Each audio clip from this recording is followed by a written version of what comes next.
I think it's got more to do with whether you see leadership as being something you impose upon other people, or whether you see leadership as being something that is a collaborative approach where effectively I'm here to help you to deliver what you need to. I have a saying that I have in my courses, which is if your team don't perform, you don't perform. It's as simple Yeah, as that. that's right. So it doesn't So matter true. how great you are at the job. If your team are not performing, you're not performing.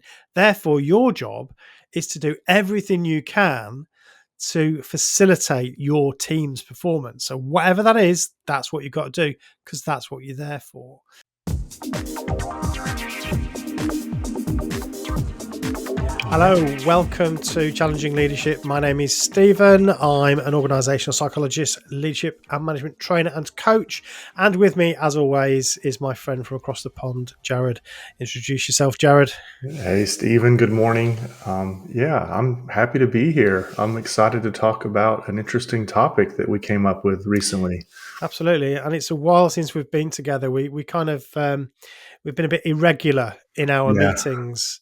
So we kind of get together every donkey falling Tuesday. Yeah, Um, and yeah, so, it's nice to get together again. absolutely it is. So that term "Donkey Falling Tuesday," do you know what that means? I kind of like my brain is trying to capture it, and I'm like, that's a new one. Hmm. That's the problem. You're drinking your tea or coffee, and I ran out of coffee this morning. It's a terrible sin, so Oh I've got to go to no, the store in a bit. Americans with no coffee. Yeah, That sounds like a disaster. yeah. Um, I'm going to power through. yeah.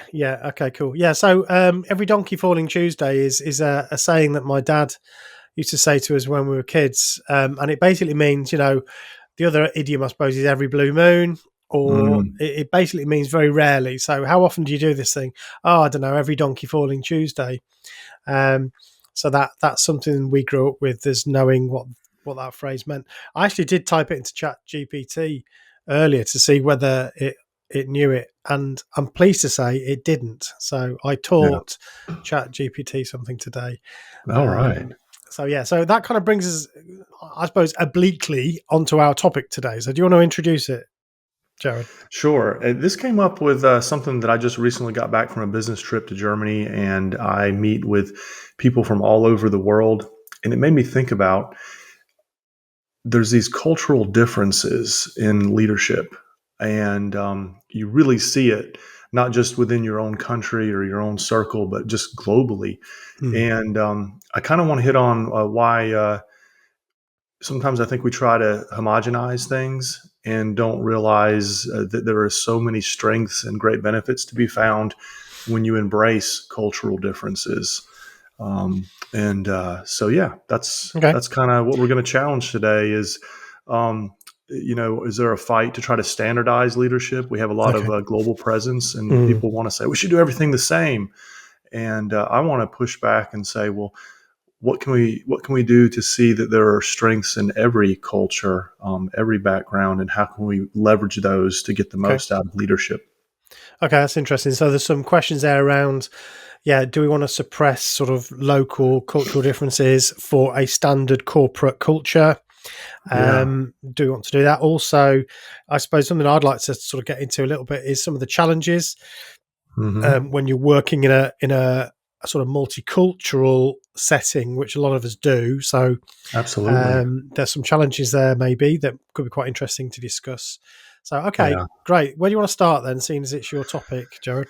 Sure. Well, I think I'll start with telling a story of something that I experienced, and it was, when you've got a bunch of people in the room and we're trying to use English as our main language, and here I am, that's the language I speak. You don't want me to Mm. try to speak German; it would sound terrible. We'd probably get notes coming in. It's like, who is that? That's not how you speak German. But anyway, um, the thing is that you had a lot of outspoken people. In fact, one of my mates from he's actually from Normanton, like the Midlands area. He was there What, in the UK? from the UK. Yep, Okay. and Okay. he was super vocal, super opinionated. Had to get it out there.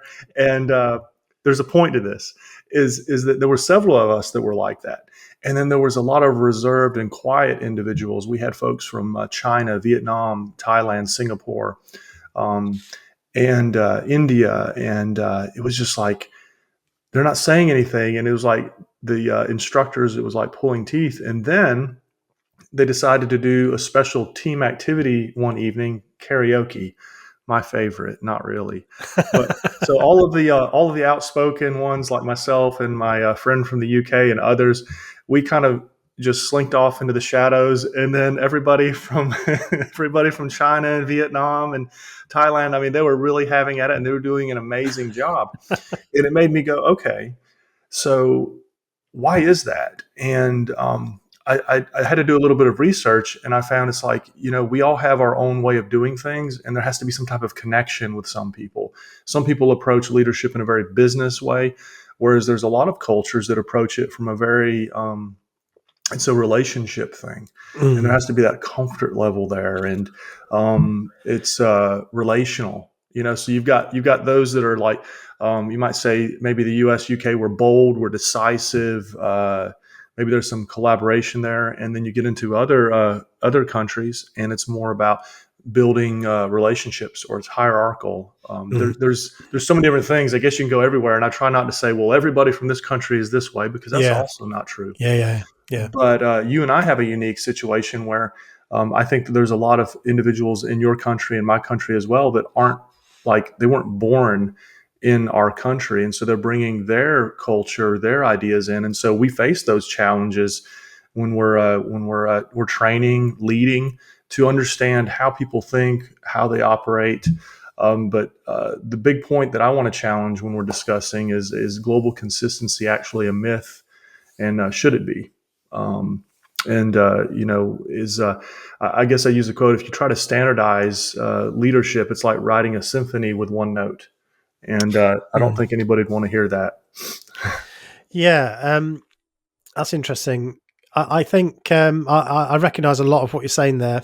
I think I think first of all, I always like to think about the different levels of analysis. I feel like this Hmm. is I've talked about this before. I've got a bit of a bee in my bonnet again, using a local idiom about this. In that, I think a lot of the time where people fall out on and disagree is because they're looking at it from different levels of analysis, and I think we actually also individually get mixed up with this.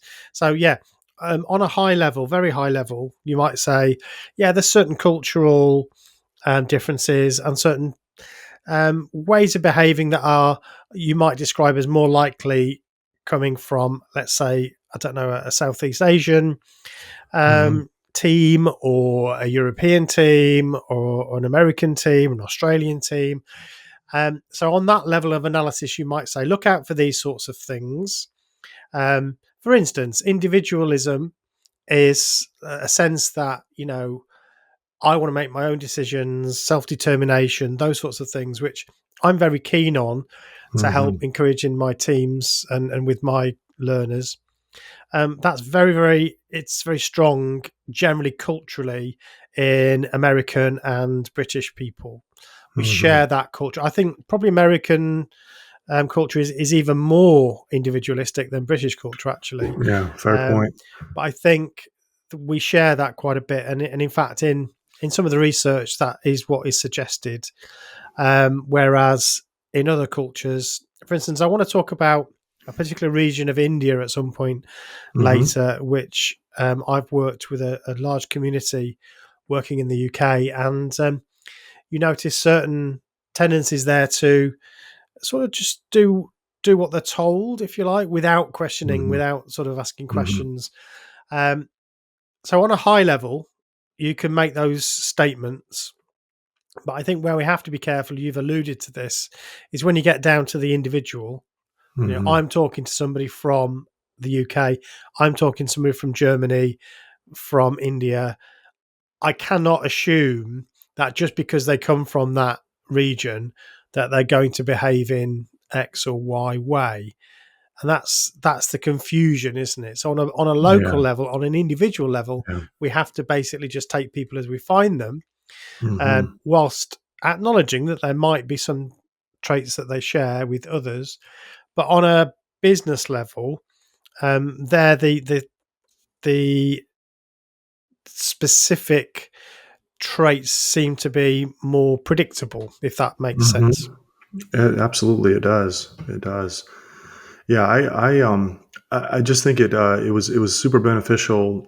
I mean, I've been doing these meetings for a long time, but it just made me look at things in a different way. How can I apply this locally? And I think Mm. anyone who's in a leadership position, I think sometimes we try to, I call it, we flatten the model of leadership. And I don't know, you have IKEA in the UK. Oh yeah, yeah, yeah. Yeah, I'm like, so maybe it's a terrible metaphor. I actually have some IKEA furniture in my flat, but I say it's easy to replicate, but it has no depth or character. And Well, that might be true, but there we go. yeah, That's IKEA. yeah, My okay, chair's IKEA. fair. My bookshelf's IKEA. So yeah, Yeah, yeah, yeah. If I could flip my camera around, I'd point out about five or six yeah, things. yeah, And I was just thinking, from a leadership standpoint, sure, we have the basics that we can hit yeah. that can bridge any culture. But I would say that sameness doesn't create a fairness. There's no depth or character in it, and I think it's like a chef. If you just say, "Hey, you can cook any dish around the world," they have that ability, but you limit them to only have salt, pepper, and garlic. And think about how many other hundreds, if not thousands, of spices exist. And are we unintentionally silencing these diverse leadership voices in the name of alignment? Mm. Do we have you have these big voices out there? You might catch them on social media, and everybody wants to try to copy or imitate how they are leading. And then I'm like, goes back to my philosophy on being authentic when That's we right. lead, Just thinking that. and how you can be authentic towards people that aren't the same culture as you. Mm. And I think that takes effort, because you have to get to know individuals, even if you're not traveling abroad. You're just in the classroom with people in your country. In a way, there's microcultures within the same state, town. Absolutely. So you have to know all these things, and I think it's just leaders can get lazy and just try that IKEA approach, if you'd like to call it that. Nothing against Mm. IKEA. Disclaimer here. I love it. I'm just saying it's all the it's Apparently, it's just called. it works. It's actually pronounced IKEA. Sorry IKEA. to get Okay. That's how they pronounce it in Sweden anyway. Um, Yeah. yeah, I think that's absolutely right. So I suppose where I would caveat some of this is I think there's always a minimum standard that we can say that within our business. I think we are right to say we have a minimum standard of behaviour, if you like, and within that. Um, there's variation, and that's great. We want to see variation. So for instance, somebody might say, well, it's our culture to bully other people. That's we Yeah. just that's what we do. And yeah, sure, not everybody likes it. Sometimes people are the butt of the joke, they don't like it, but that's what we do in this culture. So I think I would want to be careful there, where I would say, okay, well, you know a bit of fun, and as long as everybody's okay with it, that's fine. But we don't want to see bullying. So as long Hmm. as that, or as soon as that tips over into bullying, which for me is when the person on the receiving end is actually not part of the joke, that they're not enjoying Hmm. it, they're the butt of the joke, Yeah. or the whatever it is that's going on, then I think that's where you can step in and say, okay, that's fine. There might be different views on this, but this is a minimum standard we have here. So that's Yeah. the only caveat I would say. I don't know what you think about that. No, I absolutely agree. Very rarely are you going to have everybody that's exactly the same Mm. background in one meeting. So yeah, you got to tread lightly. That's why you got to know your audience, Mm. and you got to know the team you're leading. If you don't know them, at least on a basic level, and depending on how long you're with them, you need to even know them maybe on an intimate level a little bit more, because that just helps you to be able to adjust to the situation. And I would even say that based on what it is you're trying to accomplish, you may switch leadership styles. Maybe you have one country that's known for, they are fast, bold, decisive in their actions, and you got others where it's more relational. Or you spoke of the culture where it's like they just want to be told what to do. Well, I think in some situations as a leader, everybody may have to be at a point where you say, this is what you have to do. We're not going to have a sit around the room and hold hands and be all warm and fuzzy. There has to be very tough decisions made and have to be Hmm. done very quickly and bold. Whereas when you're dealing with big decisions where urgency isn't the issue, but making sure you try to make the best decision possible, then you might slow it down a little bit and become more relational. And I don't know, it just opened up my mind to so many different things Hmm. as far as leaders, because each of us, I think we have our own traits that make us who we are as a leader. And we can sometimes, I think, get a little bit stale or stuck in the mud with this is the way we want to lead. Yeah. And looking at the different cultures out there can broaden the horizons, as it were, or put more spices in the rack, as it were, so that we have more tools to work with. Yeah, yeah, absolutely. So have you come across Hofstede's cultural dimensions? It's so funny that you brought that up, because it's actually something that came up in my research. But Hmm. I'd be interested to hear what your take is on that. Quite like these dimensions; they're quite useful. But I think we just, as always, we have to accept that these are models of reality, not reality itself. So, and these are simplified ways of trying to slice up the different ways people might behave. But there's no monopoly on the best way to do that. So Hmm. let's just go through them really quickly. So we've got power Sure. distance, which Yep. is the acceptance of power and how that's received. Individualism, which we've mentioned already. What's called masculinity, but it's not really about men and women. And I'd like to come back to that one because that's kind of been in the Yeah. news recently. Um, Sure. Uncertainty avoidance, tendency to be okay and comfortable with risk, long-term orientation. So, now or are we worried about now, or are we thinking about the future?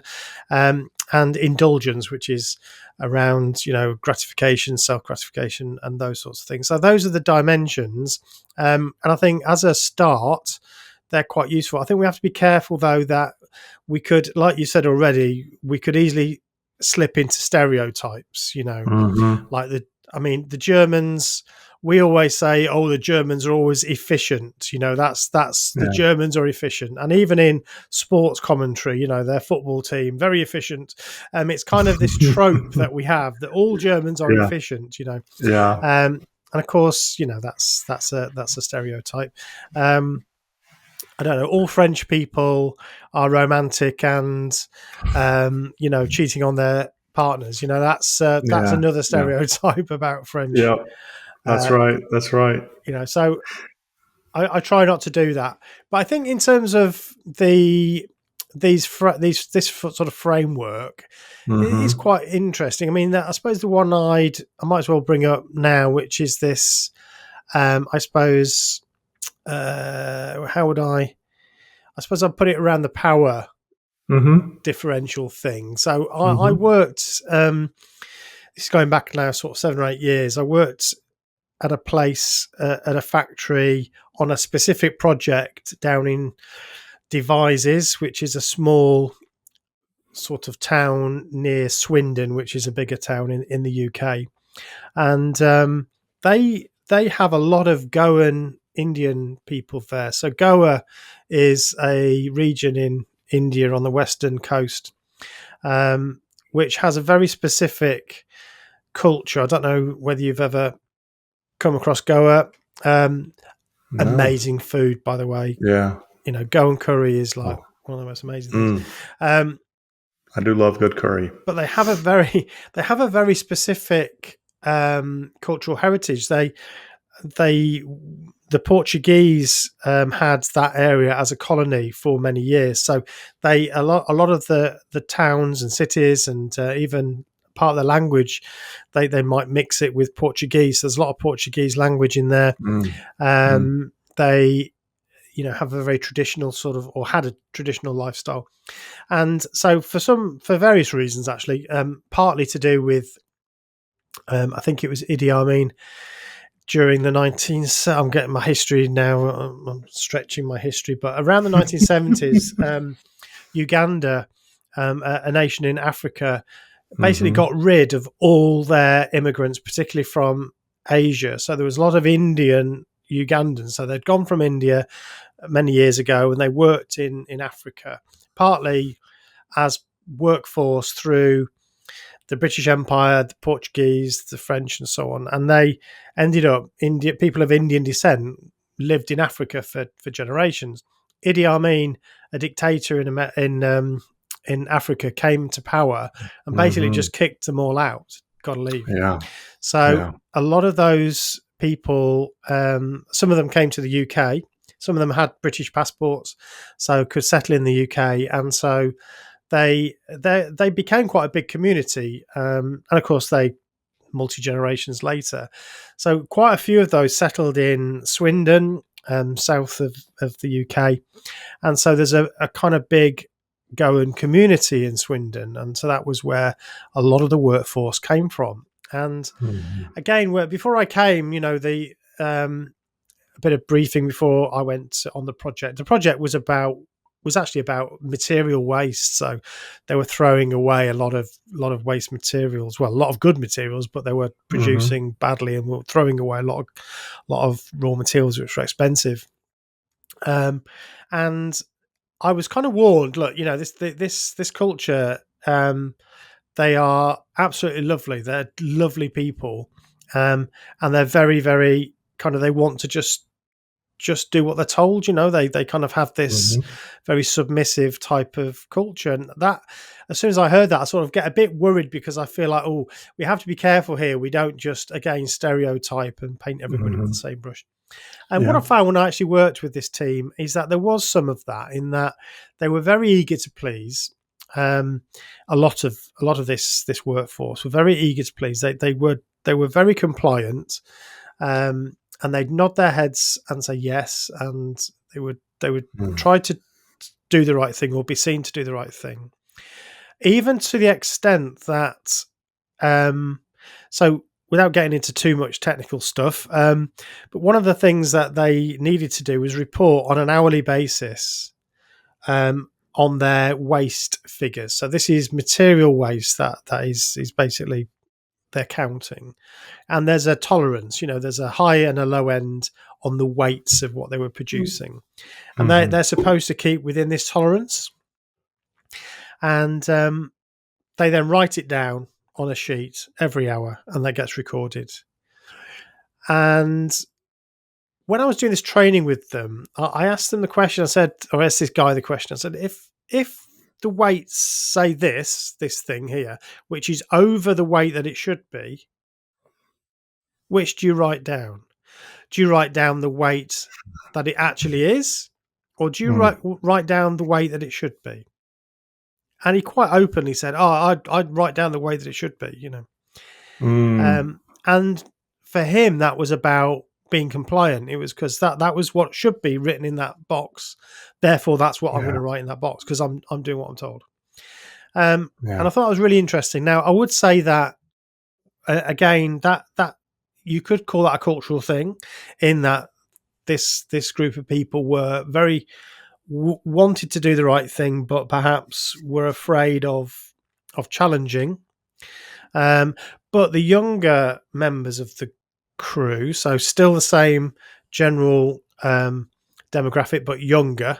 So from the same location, but younger, they were very different. So they were not as compliant, and you could get much more honest feedback from the younger generation. So this is Mm. another one of those things we have to be careful of with cultural differences, as it Mhm. it, it doesn't it's not always uniform across everybody. Younger people might be very different to the next generation. So that's just a little experience that I Yeah. found. It's quite interesting.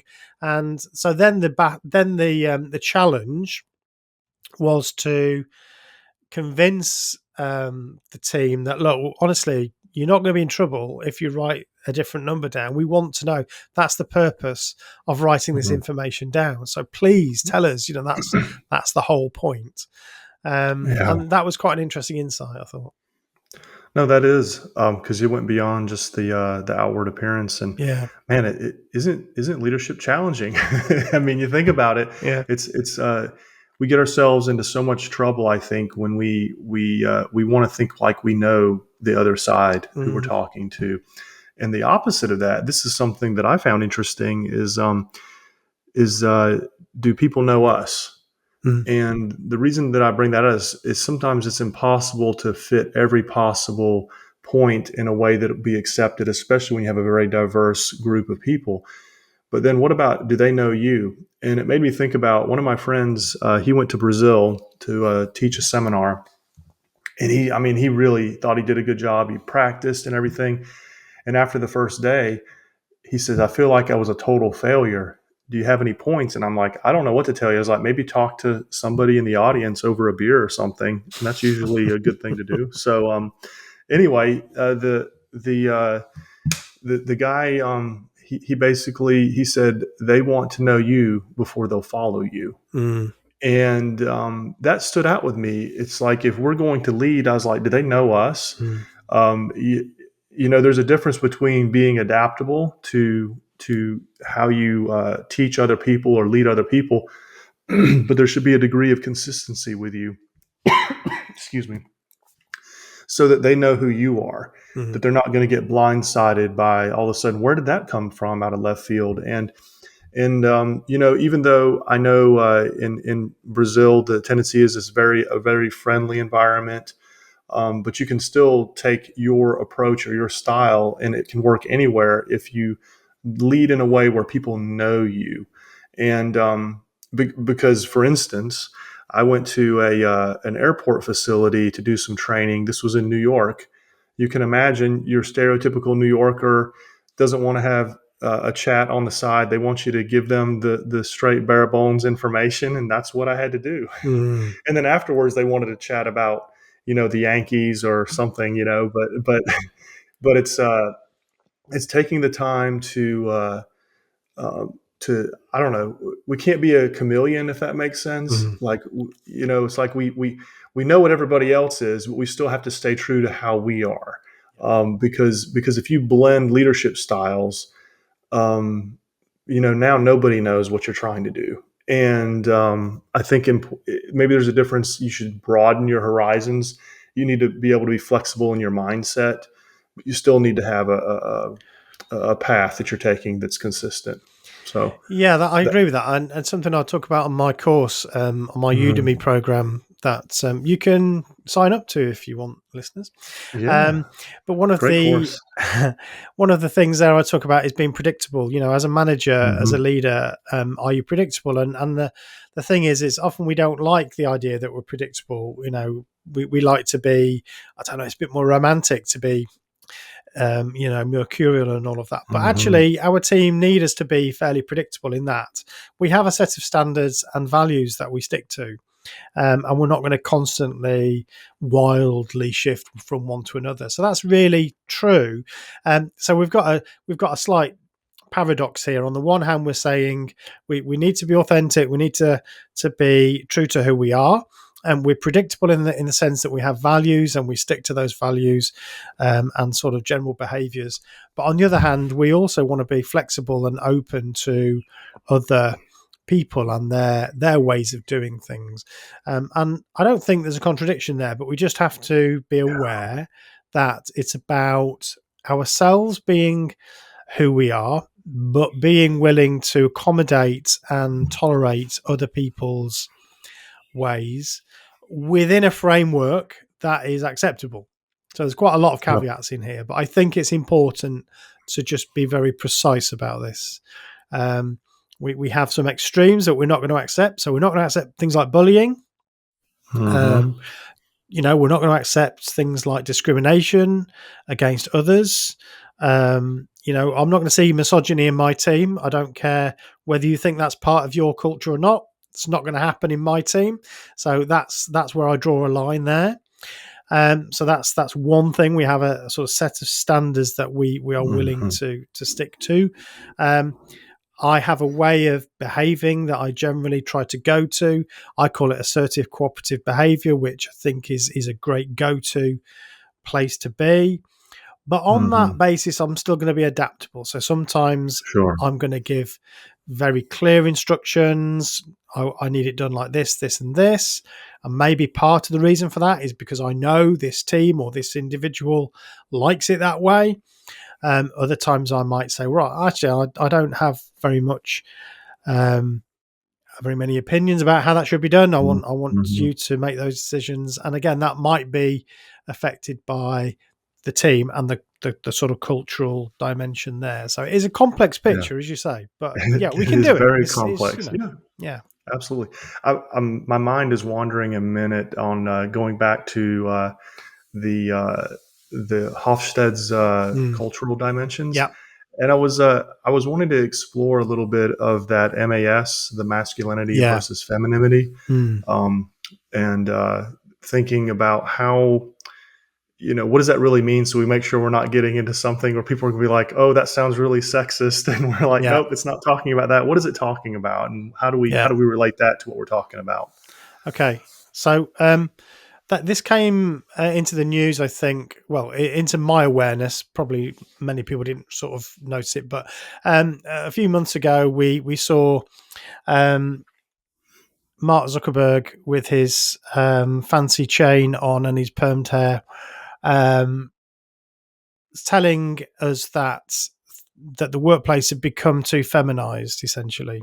Mm, Um, which I thought that's interesting. What do you mean by that? Um, yeah, so yeah, if we're looking at Hofstede's cultural dimensions, then the masculinity side is more like competition, achievement, goal setting, goal orientated, that sort of stuff. Um, and the feminine would be considered more around care, quality, getting things right, and so on. I mean, I don't like that label, to be honest. I think yeah. we would be better It carries a lumping different that. meaning. I think immediately people Yeah, automatically go, "Oh, I don't like it." exactly. Yeah. Well, if you're a Yeah, man, maybe you don't yeah, want to consider yourself as feminine or doing feminine yeah, things. If yeah, you're a woman, maybe you don't want to be thought of as being masculine. Um, yeah. and that's why it kind of mixes it up with something that's not actually Mhm. relevant. But I think there is a question there around um, goal setting. Um, I suppose it almost mirrors the really early work that was done in Ohio State University and was it Michigan around leadership and management. Mhm. And the two that came out of that research was structure, process, and the other one was people. And actually, that's probably a better way of in some way splitting that. Are we structure and process oriented, or are we people and um, sort of relationship oriented? That's perhaps a better Yeah. way of describing it. Um, Mhm. yeah, I don't know what are your thoughts on it. Um, I would say that, um, it'd be about matching your tone.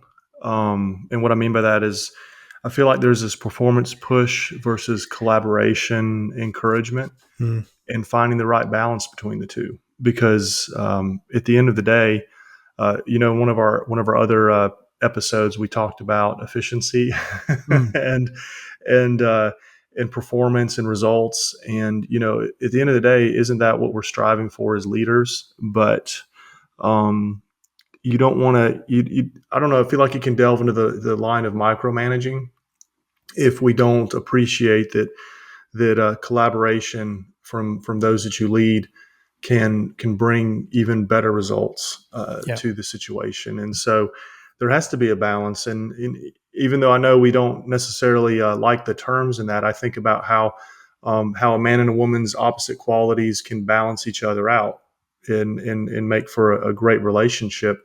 And you think about how that could even occur within the workplace, where you recognize the strengths that individuals have. They can't all be one thing. Then again, it goes back to the that packaged leadership where everything's the same. So I think that it's the challenge is when do you use one versus the other? When do you push for one versus the other? What is going to be the best for the situation? And it's just so fluid. Again, like everything else we've discussed so far, it's just even the same person's going to take different styles.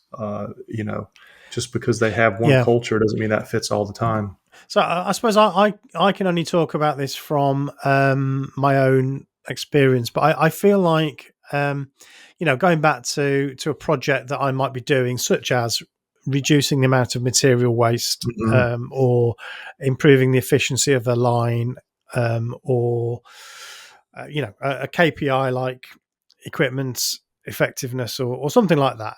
So I'm looking at a project like that. So I have a few options when I go into an organization to help with that. I think traditional consultants have taken, if we're going to use these terms, masculine and feminine, I would say that a consultant, a typical consultancy approach to that would be that sort of masculine approach, which would be, right, okay, this is our goal, this is what we want to achieve. Um, these are the measures, these are the KPIs that we're going to use to measure what we're doing now and how we're going to do it. Um, this is the project plan. This is how we're going to do it. These are the things that you need to learn. These are the things that you need to do. We'll have some training courses in this, so you Hmm. understand the process approach to reducing waste or to increasing efficiency, whatever. Here's what you need to do, and it will very be much top down. Me training people in how to do certain things. So that's one way of doing it. Now you could argue that in some cultures they would respond quite well to that. So I think you might say, Chinese cultures or Vietnamese cultures, those sorts of cultures, Asian cultures might respond quite well to that because they're used to being told what to do. But again, that's a very sweeping statement, and Hmm. inappropriate when you're working at Hmm. an individual level. But Yes. maybe you might say, okay, well, I think that's the best way to do it because actually that sits with the culture, particularly if I'm going to that country to work as a foreigner in that country. I need to think to myself, right, how are they? How are they used to making change, to doing change? Hmm. And this is the way that they're used to. Okay. Now, the other way of Yeah. doing it, okay, we could call it a feminine way. I don't subscribe to the term, but we could Yeah. we could say it's more right. Okay, these are the benefits of improving our efficiency in this area. This is what we could end up with. Let's work together to imagine what the future could be like. What are your frustrations in the workplace? What are the Hmm. things that you notice that are going wrong? What are the things that you think should be put right? Let's talk about them. Let's get your Yeah. your thoughts on that. And they Yeah. then have a discussion around, oh, well, I find this, we're wasting so much time doing this, and I find this really Hmm. frustrating, and nobody tells me about this and that. They get all their moans out, but we also get a picture of what the current state is like, and then we start Hmm. talking, well, okay, well, what would you like it to be like? What future would you like? And we can work with them on imagining a future. And then it's right, okay, well, how are we going to get there? And now, of course, I'm there as a consultant, so I should have some ideas, and I do, but I'm not simply going to just say, right, you do this, this, this, and this. We Hmm. work together and we coach and we work out, okay, well, this might work in this area. Let's do that. We need good data, so we need to collect this data. How are we going to do that? How are we going to make Hmm. sure we're doing it properly? Right, okay, let's think about the best way to do it. Here's what I've learned.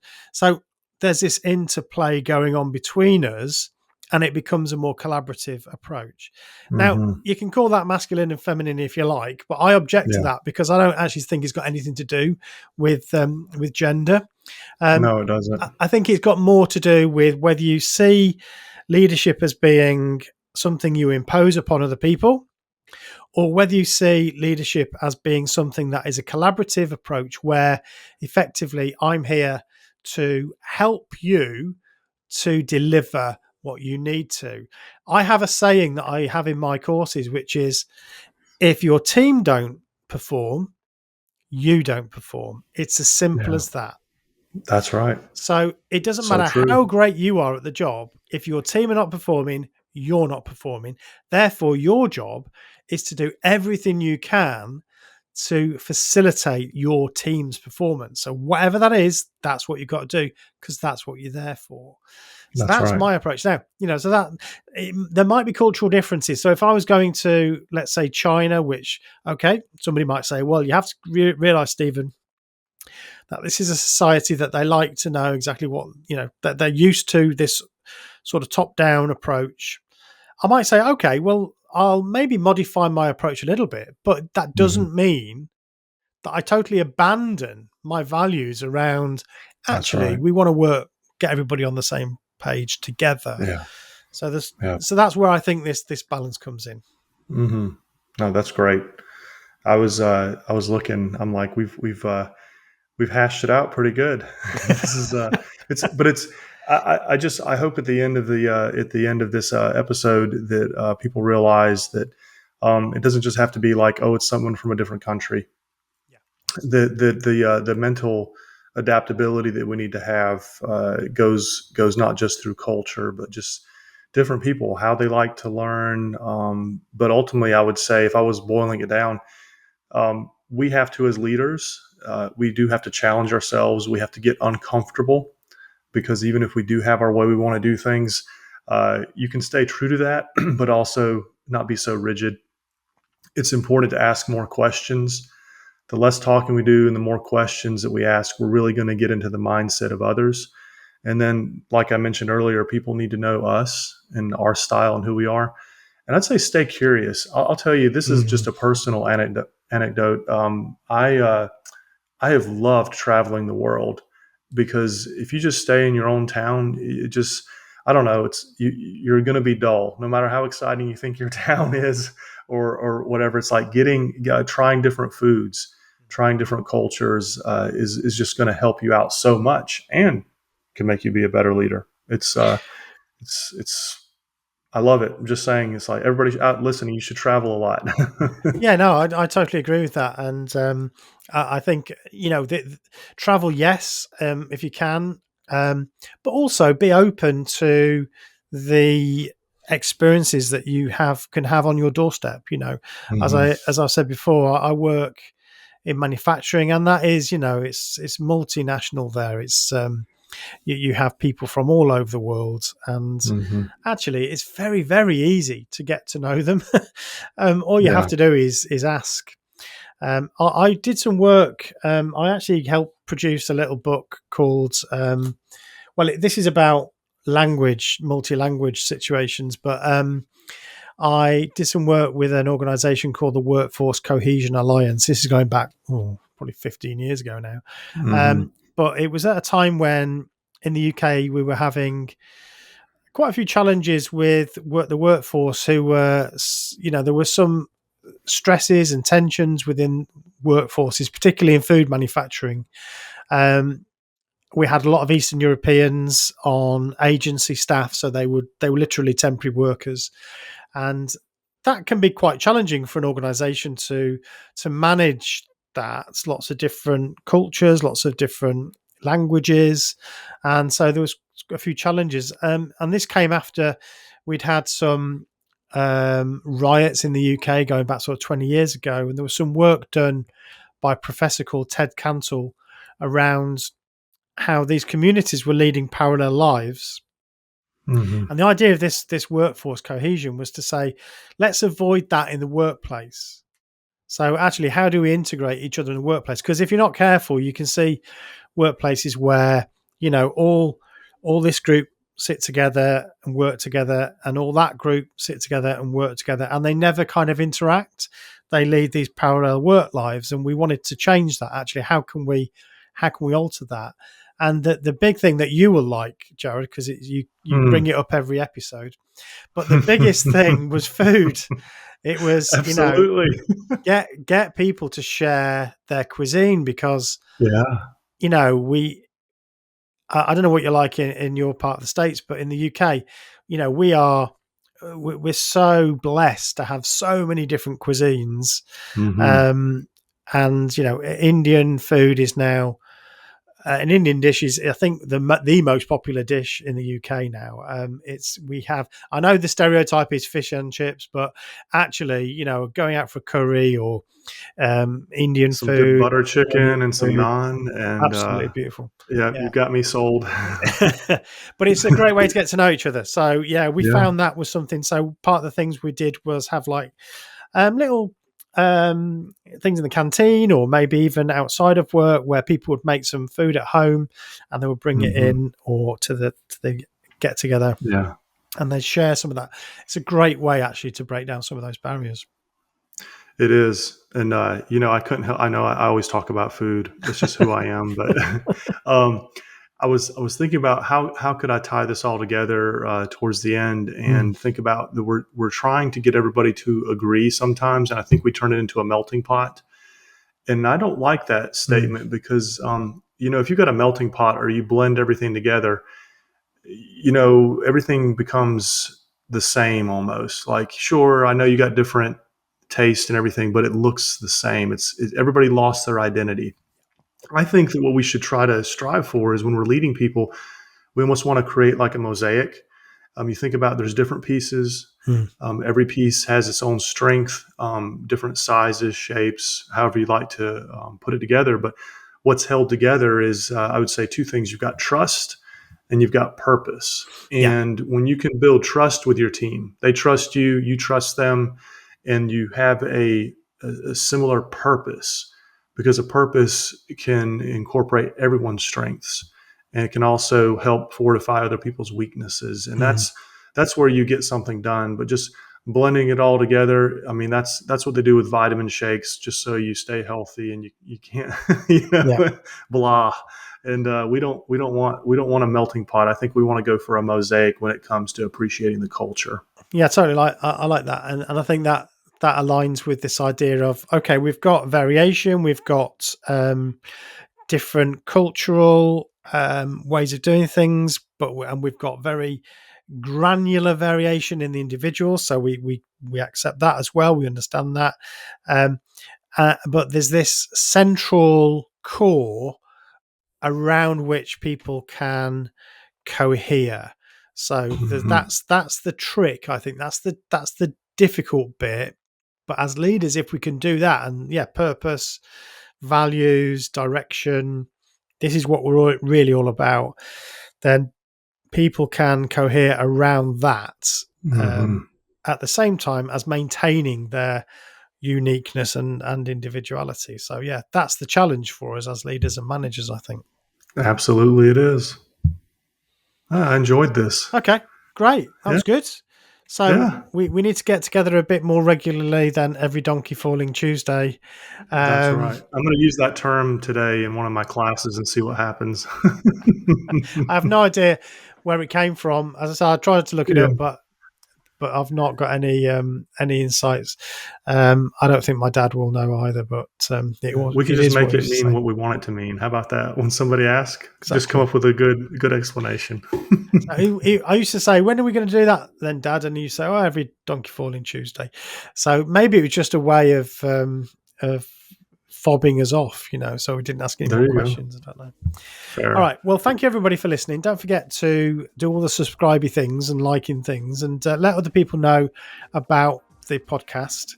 We keep going. We're not that regular, as we've said. We try to be, but we've been very busy the last few weeks. But when Yeah, we can, we get together and we think about some stuff. Suggest some topics, please, listeners. It would be great if you could do that, because that would help us yeah, immensely. sure. But in the meantime, thank you very much. See you next time. Hey, thank you. Pleasure.